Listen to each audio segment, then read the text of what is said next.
Hello to all my students जिन्होंने एएफपीआई का एग्ज़ाम दिया था। पक्का इंतज़ार होगा आपको आंसर कीज़ का, पर आज आपके नंदा सर आपके साथ आंसर कीज़ नहीं, उस पेपर के सॉल्यूशन को ही डिस्कस करेंगे। सो आइए देखते हैं क्या है पहला क्वेश्चन। जैसा कि मैं हमेशा कहता हूं, पेपर थोड़ा सा आसान और थोड़ा सा मुश्किल होता है। आपको सिर्फ इसी चीज को वर्कआउट करना होता है कि आसान पार्ट कहां पर है। आप मुश्किल को स्किप भी कर सकते हो। पर लेट्स सी पहला क्वेश्चन क्या कहता है। In a examination a candidate must get 80% marks to pass. If a candidate who gets 210 marks and fail by 50 marks, find the maximum marks. कितने होंगे? सी, यहां पर अगर हम बात करें तो हम देख सकते हैं कि 210 मार्क्स लेके वो फेल हो गया। कितने मार्क्स से? 50 मार्क्स से। अगर हम 50 जोड़ देंगे तो ये उसके क्या बन जाएंगे? पास मार्क्स बन जाएंगे। और अकॉर्डिंग टू क्वेश्चन जो पास मार्क्स हैं वो 80% है। यानी कि टोटल मार्क्स को अगर हमने x मान लिया, उसका जब हम 80% कैलकुलेट करेंगे बच्चों, तो वो क्या बनेगा? पासिंग मार्क्स, यानी कि 260।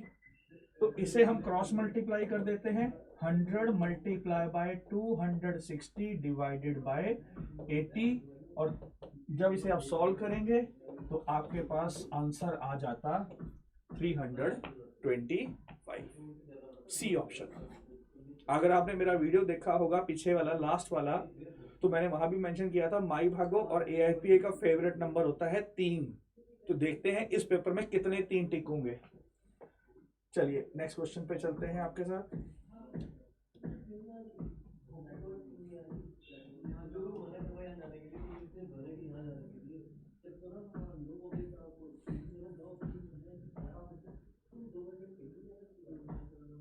कैलकुलेटिव क्वेश्चन है हमारे पास, वैल्यू ऑफ वाई निकालनी है। तो बड़ा सिंपल सी कैलकुलेशन है इसकी। आप देख सकते हो, अगर मैं इसको 20 प्लस 0.4 इक्वल टू, राइट है, 640 माइनस 16y लिखता, उसके बाद ये नंबर इधर आ जाता आपका 16y, ये मेरे को 620 बन जाता, और माइनस 0.4 जिसे हम लिख सकते हैं 9.06। यानी कि 619.06 को आपको किससे डिवाइड करना था? 16 से। और जैसे ही आप 16 से डिवाइड करते तो आपको आंसर मिल जाता 38725। Simple division. Let's move to the next question. Question number 3। कई बार क्वेश्चन ऐसे होते हैं जो सिर्फ देख के ही सॉल्व हो जाते हैं, जिनमें से ये क्वेश्चन है।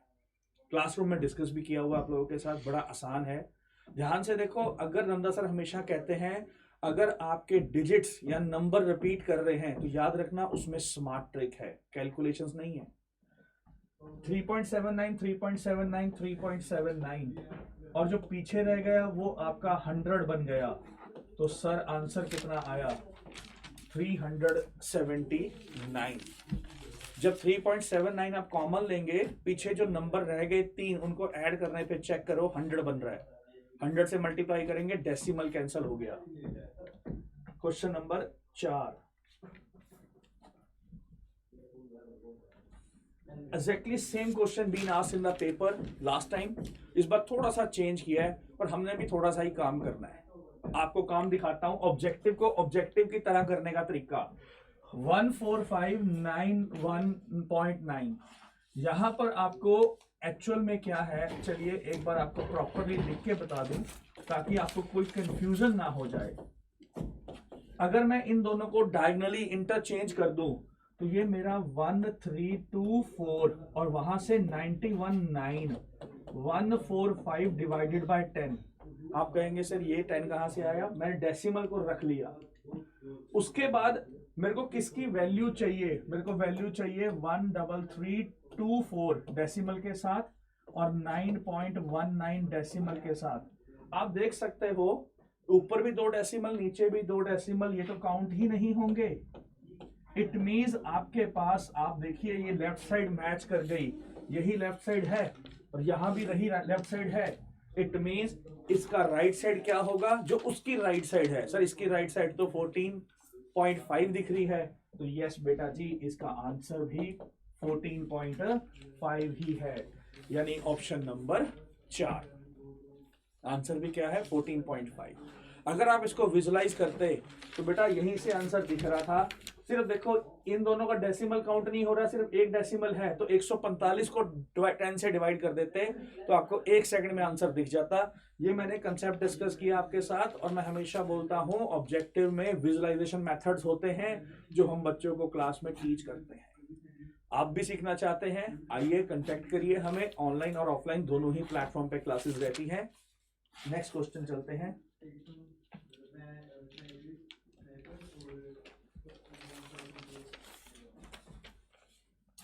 नेक्स्ट क्वेश्चन में भी आप देख सकते हैं, अगेन मैंने अभी थोड़ी देर पहले वर्डिंग यूज की, अगर नंबर रिपीट कर रहे हैं तो मैथ नहीं स्मार्ट ट्रिक होती है।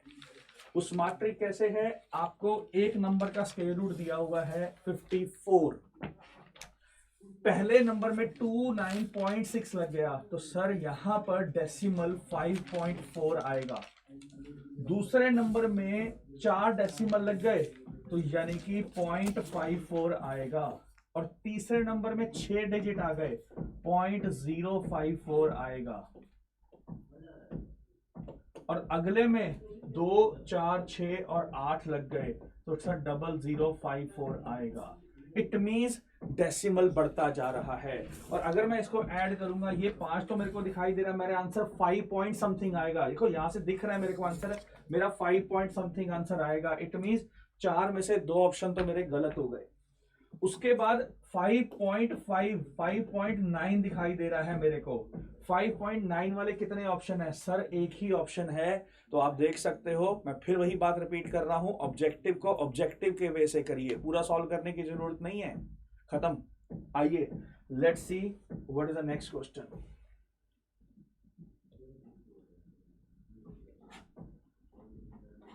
This is a good question, और ये फेवरेट क्वेश्चन होता है हर ऑब्जेक्टिव एग्जाम का 10 तक का, जिसे हम बोलते हैं componendo and dividendo problem. You will get the answer in seconds. आइए हमारे पास क्वेश्चन दिया हुआ है 12.5x, क्या हम यहां से y अपॉन x की वैल्यू लिख सकते हैं? सो y अपॉन x जो है आपका वो 12.5 और 0.05 हो गया। And now further you can write this as a 1250 right है अपॉन 5। हम इसे फर्दर ऐसे भी लिख सकते हैं, जब हम डेसिमल हटाएंगे, ऊपर डेसिमल 2 डिजिट्स के बाद है और यहां पर डेसिमल 1 डिजिट के बाद है, तो 1 डेसिमल ऊपर चला जाएगा, तो यहां से आपको y अपॉन x की वैल्यू मिल जाएगी 5 to the 10, 5 5 the 25, 250 upon 1, 250 upon 1। Let's apply componendo and dividendo, y upon x, y minus x, sir 251 and 249। और बाद में क्योंकि हमें वहां पर y माइनस एक्स चाहिए, तो आप इसे उल्टा कर दीजिए, y minus x upon y plus x, that is 249 divided by 251। It means मेरा आंसर बेटा डेसिमल में आएगा, क्योंकि मेरा न्यूमिनेटर छोटा हो गया और डिनोमिनेटर बड़ा हो गया। तो यहां पर मेरे को 2 ऑप्शन दिखाई दे रहे हैं जो 1 से बड़े हैं। अगर 1 से बड़ा वाला ऑप्शन है तो वो गलत हो जाएगा हमारा। अब हमारा काम क्या रहेगा, इसको सिर्फ डिवाइड करना, और आप देख सकते हो डिवाइड करने के बाद option number 1 will be the correct answer. Let's move to the next one. Yes, this was also been there in the paper last time, ये भी था, इस बार फिर पूछा गया। कहता है ट्रैफिक लाइट है जो 48, 72 और 108 सेकेंड्स पे साइमल्टेनियसली रेड हो रही है। How much time they will take, right है, to get the same signal again. Time है 820 आवर्स। तो हम क्या निकालेंगे, इसका एलसीएम निकाल लेंगे स्टूडेंट्स। तो आप देख सकते हो, अगर मैं इसका एलसीएम देखूं तो ये 12 के टेबल में, राइट है, तो 12 4 दा, 12 6 दा और 12 9 दा, और यहां पर हमारे पास फर्दर 2 to the 4, 2 3 दा 6, और ये क्या हो गया आपका 9 हो गया, और यहां पर हम लिख सकते हैं इसको 9। तो 2 to the 4, 4 9 दा 36, तो 36 into 12 2 7, 12 1 36 और 7 4 32, राइट है। सो आफ्टर 432 सेकेंड्स वो फिर दोबारा से आपको same, how much time again we will change simultaneously, after 432 seconds के बाद वो सेम आपको वही सिग्नल मिलेगा, रेड ब्लू ग्रीन जो भी होगा आपका। आइए let's move to the next question.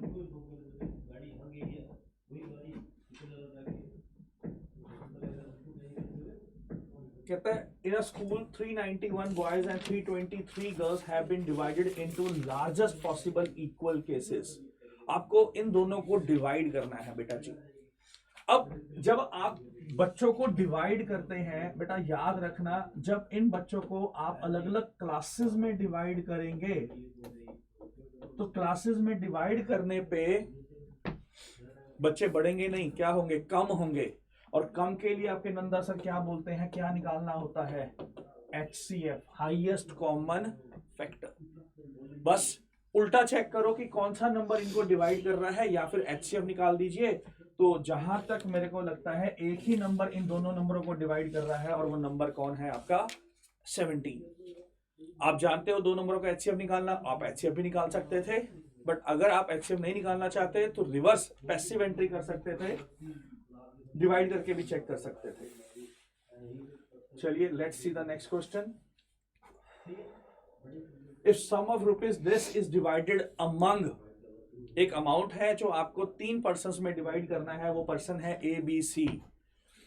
एक को मिले हैं 25 rupees, extra such that 25 rupees 28 and 52 be diminish from their share. अगर उनके शेयरों में से जो उनको पैसे मिलेंगे अगर हम इतने इतने कम कर दें तब उनकी रेशो मिलती है 8, 15 एंड 20।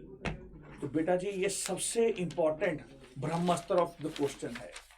कभी भी रेशो दी हो हम उस रेशो में हमेशा क्या इंट्रोड्यूस कर देते हैं, x इंट्रोड्यूस कर देते हैं, यानी कि 18x, 15x एंड 20x। ये क्या है, the amount A will receive after diminishing, B will receive after diminishing. याद रखिएगा हम रिवर्स कर रहे हैं, ये वो रेशो है जो उनको मिलेंगी बाद में, कम होने के बाद। तो अपन क्या करते हैं, इनको दे देते हैं।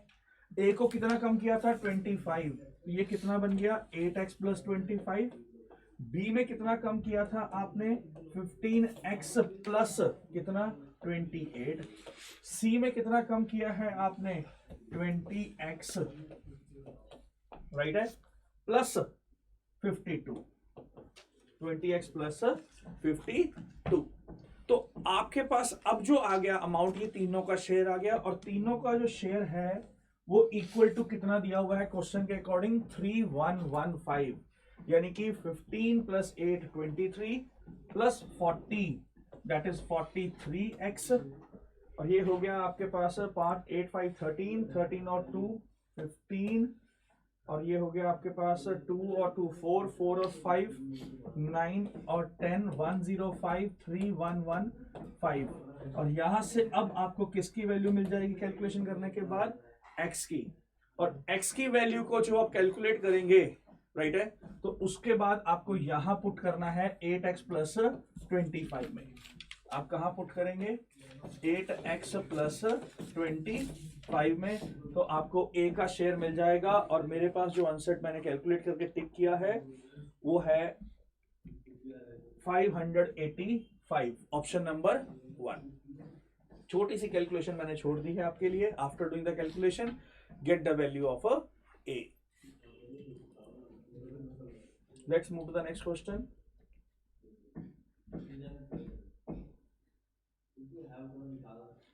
Find the value of k when -4 is the zero of the polynomial। आपको एक पॉलिनोमियल दिया है और उस पॉलिनोमियल का जीरो दिया है। बेटा हम हमेशा बोलते हैं जब भी जीरो दिया होता है या रूट दिया होता है आपको सिर्फ वैल्यू पुट करनी है, आपको सिर्फ वैल्यू पुट करनी है और इक्वल टू क्या कर देना है 0। 20 minus 2k minus 2 equal to 0, 2k equal to 18 and k equal to 9।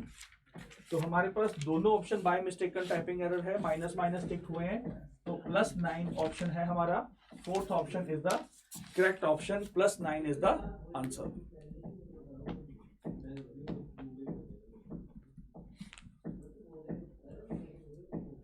Next,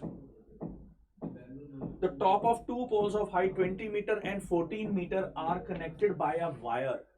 question of height and distance, जिसे दुनिया मुश्किल बोलती है पर आपके नंदा सर और उनके स्टूडेंट बोलते हैं सर बहुत ही आसान टॉपिक होता है, बड़े आराम से सॉल्व हो जाता है। पहले ही लाइन आपको बता रही है दो टावर्स हैं और दोनों टावर्स की हाइट का डिफरेंस है 6, यानी कि एक टावर छोटा है और एक टावर बड़ा है। फिर एक टावर के टॉप से दूसरे टावर को जब हम देख रहे हैं तो उसका एंगल ऑफ एलिवेशन दिया हुआ है आपको 30 डिग्री। कितना एंगल दिया हुआ है 30 डिग्री। जो वायर है एक्चुअल में इसे हम वायर नाम दे सकते हैं, ये वायर जो है 30 डिग्री बना रही है। तो अगर बेटा जी ये 14 था यहां से यहां तक, तो ऊपर कितना रह गया आपके पास, ये 6 आ गया। उन्होंने पूछी क्या है लेंथ ऑफ वायर, तो क्लियरली हमें दिख रहा है सर हाइपोटेनियस निकालना है, तो परपेंडिकुलर ओवर हाइपोटेनियस साइन 30 1/2 लीजिए, आपका आंसर आ गया 12। What is the answer 12। सो 12 हमारे पास है ऑप्शन नंबर 4। स्टूडेंट बहुत ही आसान पेपर है, एक दो क्वेश्चंस को छोड़कर कुछ एक क्वेश्चंस लेंथी होते हैं, बट ऐसा नहीं है कि पढ़ाए नहीं गए। रेशियो प्रोपोर्शन चैप्टर में नंदा सर हमेशा जोर देते हैं और हमेशा कहते हैं बेटा रेशियो प्रोपोर्शन के 4 से 5 क्वेश्चन मिलेंगे on the topic componendo and dividendo. ये देखिए पहले भी क्वेश्चन डिस्कस किया, ये फिर क्वेश्चन आ गया कंपोनेंडो डिविडेंडो। याद रखिएगा हैशटैग मिरर, मिरर मतलब जब ऊपर नीचे सेम हो जाए तो आंखें बंद करके क्या लगा दो कंपोनेंडो डिविडेंडो इन स्मार्ट वे। देखिए कैसे सर, मेरा आंसर आ गया x+1 x-1 और मेरा आंसर आ गया m+n और √m-n applying componendo and dividendo. ये जो मैंने किया है, जिन्होंने तो क्लासेस लगाई हैं वो बच्चे जानते हैं कि सर ये क्या कर रहे हैं। कंपोनेंडो डिविडेंडो का मतलब होता है numerator plus denominator and numerator minus denominator. उसके बाद आप जब स्केयरिंग करेंगे ये बन जाएगा आपका x+1 का होल स्क्वायर, ये बन जाएगा x-1 का होल स्क्वायर और यहां पर आ गया आपका m+n और m-n। आप अभी भी देख सकते हो बेटा कि हमारे पास यहां पर अभी भी मिरर इमेज आ रही है, हम यहां पर भी लगा सकते हैं कंपोनेंडो एंड डिविडेंडो। जैसे ही हम कंपोनेंट डिविडेंडो लगाएंगे ये बन जाएगा मेरा m+n, ये बन जाएगा मेरा x+1 का होल स्क्वायर प्लस x-1 का होल स्क्वायर और ये बन जाएगा आपका x+1 का होल स्क्वायर माइनस x-1 का होल स्क्वायर। ध्यान दीजिएगा, अब इसको जब आप सॉल्व करेंगे तो यहां पर मेरे को 2x² + 2 मिलेगा। इसको जब सॉल्व करेंगे तो मेरे को 4x मिलेगा। क्या मिलेगा 4x। और फर्दर जब मैं इसको सॉल्व करूंगा तो मेरे पास m/n is equal to x² + 1 कितना आ गया 2x आ गया। क्या उन्होंने मेरे से m/n पूछा है? नहीं सर, उन्होंने आपसे पूछा है n की value in term of mn, तो n की value in term of m right है, ये बन जाएगा 2mx x² + 1। So do we have 2mx? Yes, 2mx x² + 1. First option is the right option. So do remember the word is componendo and dividendo. कब? Hashtag Nanda sir. कब? जब आपके पास mirror question में मिल जाए। Whenever you have a mirror in the question, always go with componendo or dividendo.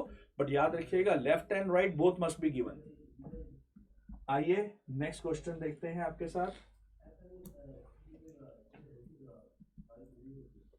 लीजिए सबसे डराने वाला क्वेश्चन बच्चों के लिए, पर चिंता नहीं करनी, जब आपके नंदा सर हैं तो उनके पास कोई ना कोई क्या होगी स्मार्ट ट्रिक। वैसे तो ये टॉपिक अपने आप के लिए थोड़ा लेंथी है और जो बच्चे 10 सीबीएसई वाले हैं उनके लिए मुश्किल भी है, बट बेटा ऐसे क्वेश्चन में मैंने पीछे भी वीडियोस में बताई है आपको एक बात कि याद रखिएगा, आदमी, मेन, डेज, वर्क, ये कंसेप्ट लगाइए, मेन, डेज, वर्क, आपका काम बस खत्म।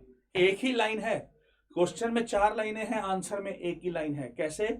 आइए पहले क्वेश्चन को थोड़ा ब्रीफ करता हूं ताकि आपको समझने में परेशानी ना हो।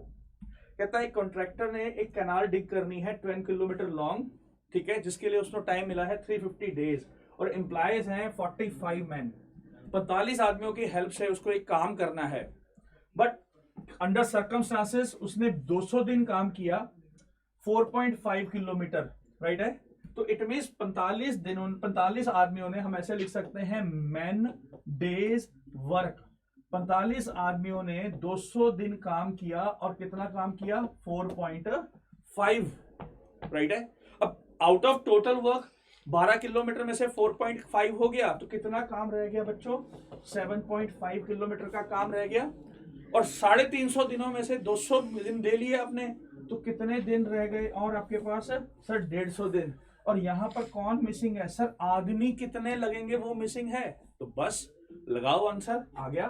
पहले में आदमी कितने हैं? 45, डेज कितने लिए आपने?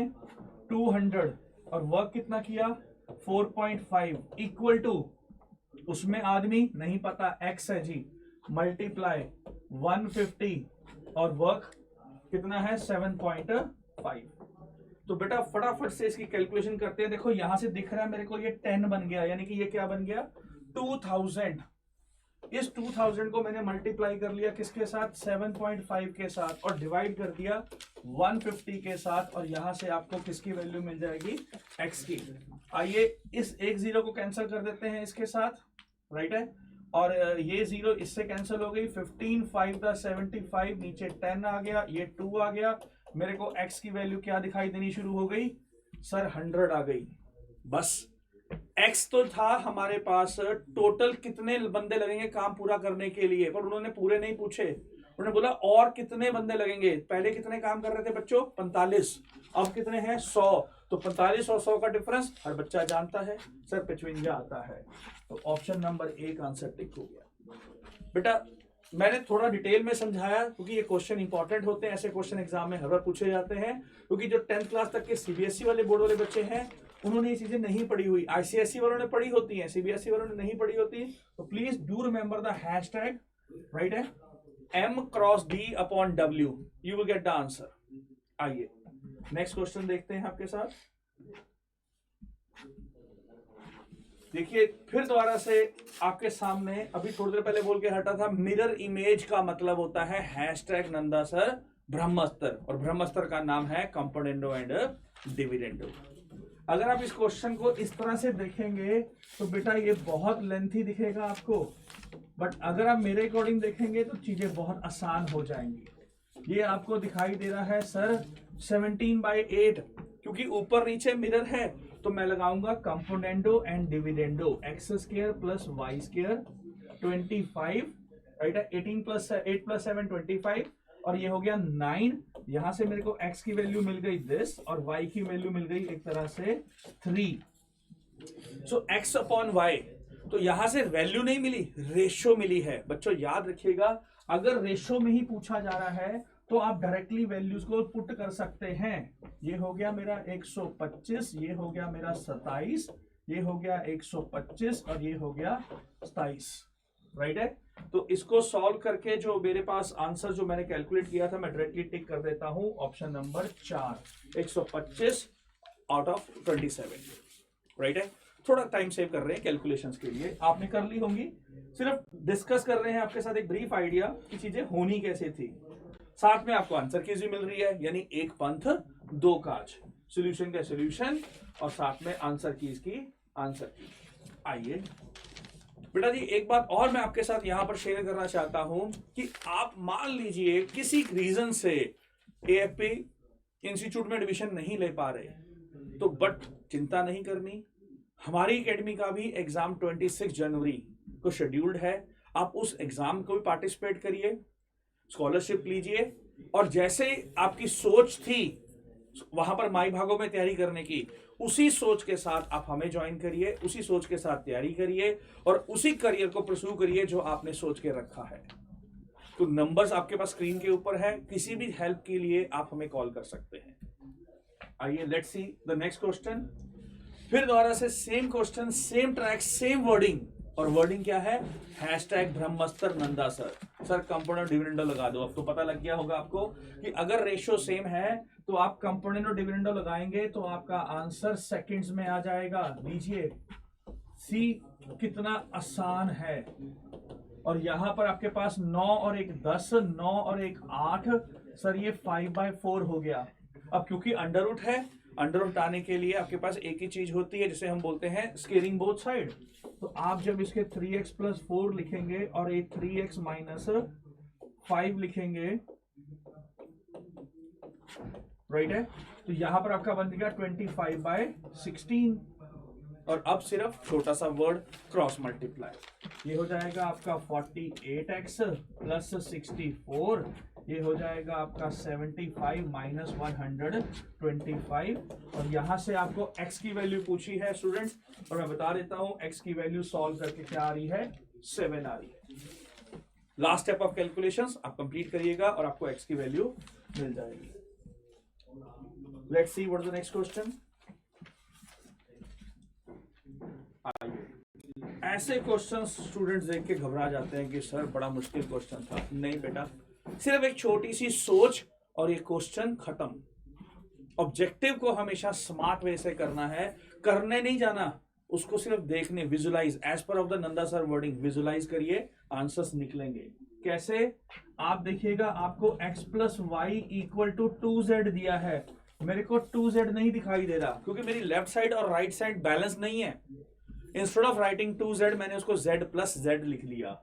अब और ध्यान से देखो, x - z और z - y, बस बेटा जी यही एक स्टेप था, यही एक हैशटैग था जो आपको ध्यान रखना था। हैशटैग आप जानते हो, maths@nanda sir। तो ये जो हैशटैग है, अब देखो आपके आंसर से आपको आंसर दिखना शुरू हो गया। अरे हाँ सर, दिखना शुरू हो गया। कैसे? x अपॉन x - z, मेरे को x - z नहीं दिखाई दे रहा, मेरे को क्या दिखाई दे रहा है, z - y दिखाई दे रहा है, क्योंकि x - z की वैल्यू क्या है, z - y, और z के नीचे तो z - y है, तो नहीं सर, z - y नहीं है, वो क्या है, y - z है। तो कोई बात नहीं बेटा, अपन माइनस कॉमन ले लेते हैं। जैसे माइनस कॉमन लिया, वो क्या बन गया, z - y, राइट है। तो अब आपका दोनों का डिनोमिनेटर क्या हो गया, सेम हो गया। तो जब डिनोमिनेटर सेम हो गया तो मेरे पास वैल्यू क्या मिली है, x - y, z - y, x - z। चलिए, तो यहां पर हमें बेटा वैल्यू उल्टा यूज करनी है। थोड़ी सी करेक्शन कर रहा हूं मैं आपके साथ। यहां पर जो वैल्यू है हम उसको रिवर्स यूज करेंगे, क्योंकि इस वाले से तो आंसर नहीं आएगा, पर अगर हम इसको रिवर्स यूज करते हैं, x upon x - z plus z upon what is the value of z, z - y, यानी कि जो हमारे पास वैल्यू है वो z - y की है और y - z की वैल्यू -x - z है। तो what we can write this as, I think so there is a little correction, x upon x - z we have और z upon y - z we do have. तो हमने x + y, x - z is equal to z minus of y, x upon x - z that is there, z upon y - z, तो y - z की value हो जाएगी z - x। तो इसे हम further लिखते हैं x - z minus of z और x - z, ये आपका x - z कॉमन आ गया, x - z, और लीजिए आंसर आ गया 1, बिल्कुल ठीक है। सो यहां पर आपको एक स्टेप का ध्यान रखना है, जो कैलकुलेशन हम कर रहे हैं, z - y की वैल्यू पुट करने के बाद आपको माइनस कॉमन लेना है बस एक। Let's see what is the next question. Third term of a AP, third term and ninth term of a AP are given. Third term is given 9, आप जानते हो स्टूडेंट, ये सबने कर लिया होगा, a + 2d = 9, राइट है। Third term is 4, not 9, third term is given 4, a + 2d is equal to 4, ninth term a plus 8d is equal to -8, इन दोनों को माइनस करते हैं, -6d is equal to 12, d equal to -2 आ गया student. d की वैल्यू को पुट करके हम वहां से a की वैल्यू कैलकुलेट कर लेंगे, तो a की वैल्यू आपके पास कितनी आ गई, 8। उन्होंने बोला which term is 0, so a plus n minus 1 d equal to 0. What is your a? 8. N minus 1 of d. What is your d? -2 equal to 0. That is 8 minus 2n plus 2 equal to 0. So n is equal to 5. Fifth term will be 0. तो fifth term आपके पास 0 आ जाएगी student. Let's see the next question. Question है आपका similar triangle. Similar triangle का मतलब है corresponding sides will be ratio, in ratio. हम यहां पर देख लेते हैं, सिर्फ देखिएगा आपको आंसर मिल जाएगा ए बी। अगर मैं ए बी को 3 लिख रहा हूं तो ए बी के सामने आर पी है। Do we have R P? Yes sir, 6 है। फिर नेक्स्ट क्या है, बी सी। बी सी कौन है? Second and third. तो बी सी के सामने कौन है? आर क्यू, पी क्यू है। Do we have P Q? Yes. तो देख सकते हो बच्चों, रेशो 1/2 आ रही है। तो आप सिर्फ ये देखो कि थर्ड साइड किसकी दी हुई है, आपको 6 दी हुई है। सर 6 के सामने फिर क्या आएगा? 12 आएगा, खत्म। तभी रेशो आपकी 12 में आएगी, 1/2 में आएगी। तो answer is 6 divided by 12, that is 1/2। तो आपके पास जो थर्ड साइड है वो कुछ और नहीं, कितनी है? 12 है। Let's see the next question. ऐसे क्वेश्चन भी बच्चों के लिए मुश्किल होते हैं बेटा, पर आपके नंदा सर हमेशा क्लास में कहते हैं whenever you do have a problem of percentage, अगर आप उसमें 100 इंट्रोड्यूस कर देंगे तो वो आंसर 2 लाइनों में आ जाएगा, जैसे कि आप देख पा रहे हो यहां पर भी। क्वेश्चन क्या कह रहा है? A trader brought a car 20% discount on the original price. तो बेटा जी आप ओरिजिनल प्राइस को 100 मान लो और डिस्काउंट पे लिया, तो कितने 20% डिस्काउंट का मतलब है आपने कितना डिस्काउंट दे दिया? 20% डिस्काउंट दे दिया। इट मींस आपको वो कार कितने की पड़ी? सर 80 रुपीज की पड़ी, राइट है। तो लीजिए ये आपका कॉस्ट प्राइस आ गया। अब इस कॉस्ट प्राइस के ऊपर आपने 40% का हाइक कर दिया, तो 40% का मतलब है 32 रुपए हाइक कर दिया, 112 रुपए की कार आपने बेच दी। बस इस ट्रायंगल की हेल्प से आपका आंसर आ गया। क्यों? आपने जब 112 की कार बेची और ये उसका क्या था? कॉस्ट प्राइस, राइट है। तो इट मींस आपको क्या चाहिए उन्होंने? What is the profit percentage? He this original price. Original price पे याद रखिएगा discount on its original price बोला है, तो ओरिजिनल प्राइस था 100 रुपया, तो 12 रुपए के हिसाब से उसको प्रॉफिट हुआ 12% का, राइट है। ओरिजिनल प्राइस पे बोला है, उसने अपने प्राइस पे नहीं बोला, कॉस्ट प्राइस पे नहीं बोला, ओरिजिनल प्राइस पे कितना परसेंटेज का प्रॉफिट हुआ है? वो है 12%। Let's see what is the next question.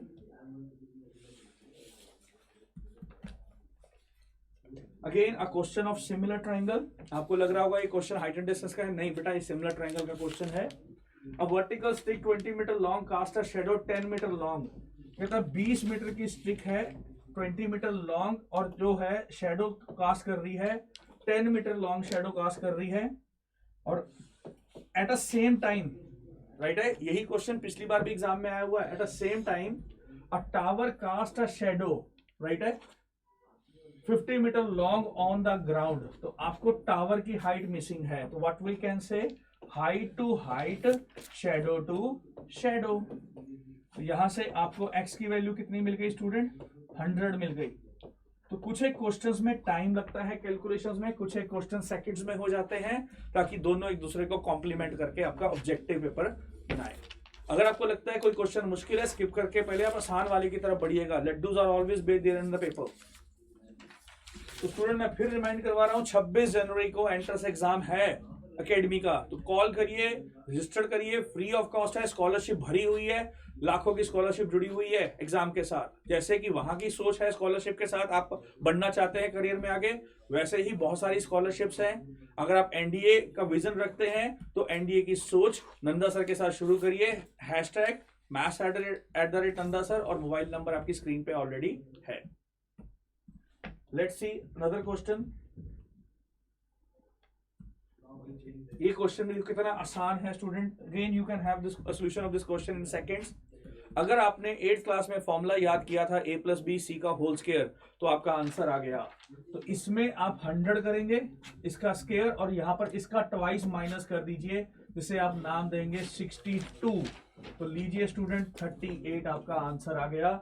इसमें हम आइडेंटिटी यूज कर रहे हैं a plus B plus C का होल स्क्वायर, जिसे हम नाम देते हैं a square B square C square and twice of A B B C and C A.